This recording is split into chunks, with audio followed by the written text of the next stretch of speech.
तो अभी सिचुएशन में जो वकील थे ना, वकील की गर्दन फंस गई, तो सीधा आपका लाइसेंस कैंसिल हो सकता है और आपके खिलाफ एफआईआर भी हो सकती है, याद रखिएगा। नमस्कार दोस्तों, आज एक बहुत ही ज्यादा इंपॉर्टेंट मुद्दा हमारे कोर्ट के सामने आया है, जिसमें एक जो लिटिगेंट होता है, लिटिगेंट का मतलब क्या होता है आप लोगों को पता होगा, पार्टीज होती हैं। पार्टीज मतलब एक हमारी पेटिशनर के साइड में पार्टी होती है और एक हमारे जो है डिफेंस काउंसिल या रिस्पोंडेंट के तौर पे जो पार्टी होती है, तो उसको हम लिटिगेंट बोलते हैं। दोनों के अपने अपने पक्ष के जो एक्चुअल में जो लोग दुखी होते हैं या जिसके खिलाफ केस करा गया होता है, वो जो पार्टी होती है उनको लिटिगेंट बोलते हैं।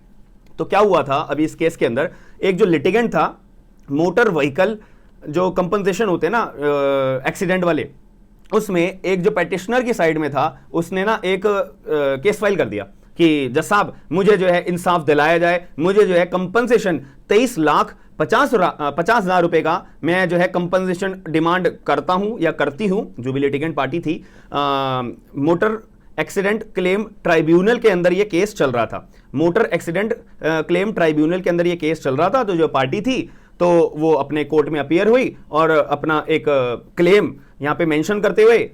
जजमेंट की कॉपी मेंशन करते हुए कि देखो जज साहब, इस कोर्ट ने तो 23,50,000 रुपए का मेरे फेवर में मेरे को कंपनसेशन देना चाहिए था, वो ऑर्डर करा था, बट मेरे को तो ये पर्टिकुलर मोटर एक्सीडेंट क्लेम जो है मेरे को मिला नहीं है 23,50,000 रुपए का। तो आप बोलिए उन पार्टी को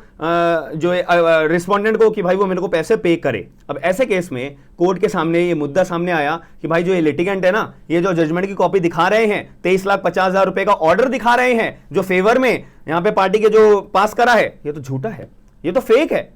तो ऐसे केस में यहां पे जब ये जज साहब के सामने ये मुद्दा सामने आया कि यार ये जो फेक क्लेम वाला जो जजमेंट, ये ऑर्डर जो ये पार्टी जो है हमारे लिटिगेंट जो है हमारे सामने लेके आ रहा है, ये तो फेक है। यहां पे तो क्या हुआ था, फेक इन द सेंस किस चीज में फेक है, आपको ये भी बताना बहुत जरूरी है। इस केस में क्या हो रखा था कि जो पार्टी थी उन्होंने क्या करा, जो जजमेंट के अंदर पार्टीज का नाम था ना, वो पार्टीज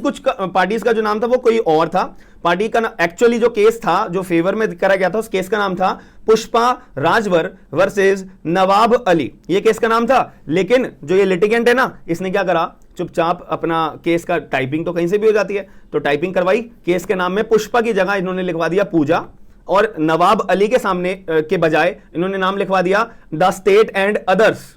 बहुत बढ़िया। तो इस केस में ये मेंशन करते हुए जो है, और दूसरी बात, कोर्ट का भी तो नाम होता है ना, कौन सी कोर्ट ने ये जो है पास करा है, कोर्ट का नाम रब करके यहां पे जो पर्टिकुलर प्रिंसिपल जो जज साहब बेंच बैठी हुई थी उनका नाम लिखवा दिया। एकता गौतम मान की कोर्ट के अंदर ये भैया फैसला हुआ था। तो कितनी बड़ी होशियारी करी है, और वो भी 23,50,000 रुपए का क्लेम मांगते हुए यहां पे जो है मैटर सामने आया है। तो इस सिचुएशन में जैसे ये कोर्ट के सामने बात आई और प्रिंसिपल जज साहब के सामने ये बात आई, क्योंकि ट्रिब्यूनल था, ट्रिब्यूनल आपको पता है ना स्पेशल कोर्ट होती है, स्पेशल कोर्ट के अंदर जो है जो जज साहब बैठते हैं उनको हम प्रिंसिपल बेंच बोलते हैं, और प्रिंसिपल बेंच की जो पावर्स होती है और जो जुरिडिक्शन होता है सेम होता है हमारे एज पर द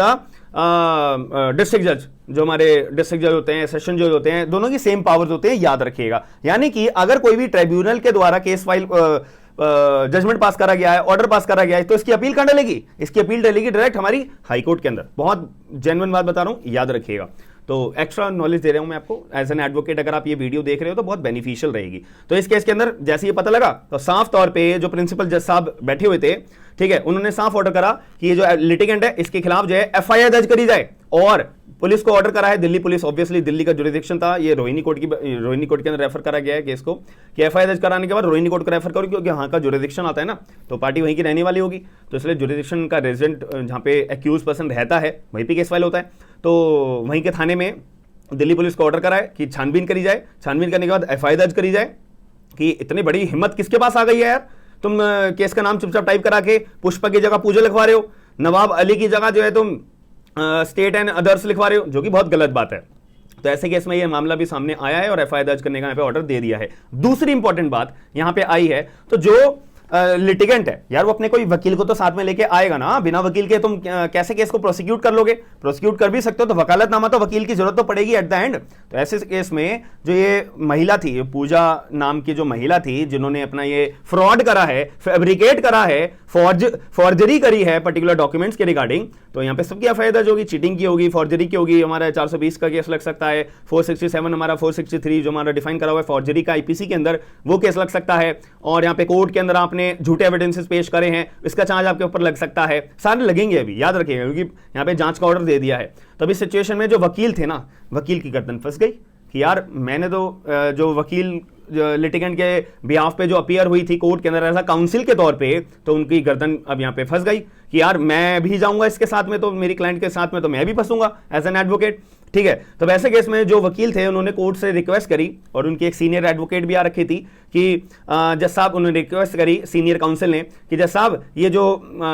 एडवोकेट साहिबा है ना, जो उन्होंने अपना एज अ पेटिशनर के तौर पे अपने क्लाइंट के बिहाफ पे एज अ काउंसिल के रूप में अपने आपको अपीयरेंस दी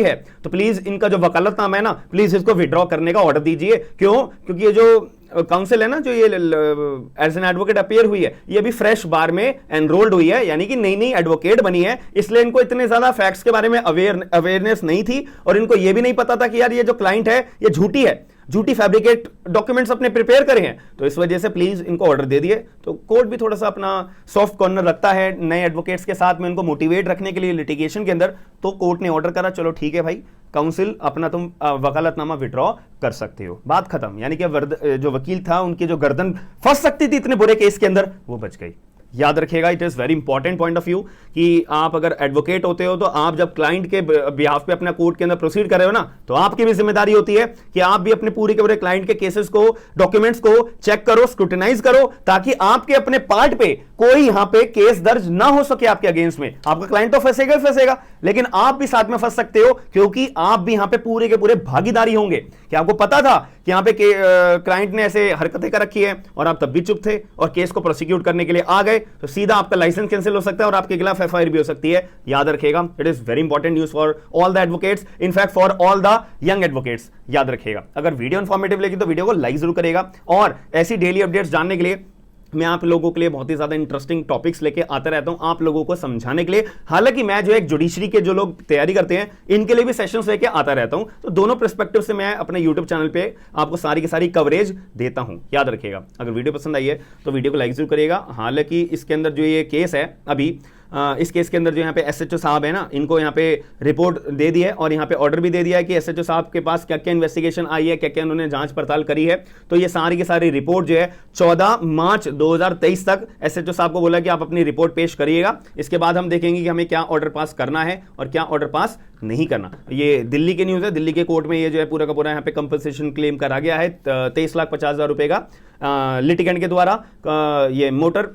एक्सीडेंट क्लेम ट्राइब्यूनल के अंदर, जो कि बहुत बड़ा केस होता है कि अगर कोई भी एक्सीडेंट अगर आपका होता है और पार्टी को बहुत ज्यादा इंजरी आती है या डेथ भी हो जाती है, इस केस में आप अपना अगर कंपनसेशन क्लेम करना चाहते हो, तो आप जो है अपना केस फाइल कहां पे करोगे? कोई डिस्ट्रिक्ट कोर्ट में करोगे? नहीं। हालांकि अगर आपके कोई ऐसे एरिया में एक्सीडेंट हुआ है, ऐसा जुरिडिक्शन है जहां पे कोई ट्राइब्यूनल नहीं बना हुआ है, तब आप जो है डिस्ट्रिक्ट कोर्ट जा सकते हो। लेकिन अगर आपका कोई भी ट्राइब्यूनल बनाए रखा है पर्टिकुलर स्टेट गवर्नमेंट के द्वारा, तो उस केस में आपका जो केस चलता है वो ट्राइब्यूनल के अंदर चलता है। याद रखिएगा, ये भी एक मैंने एक्स्ट्रा नॉलेज के लिए आपको ये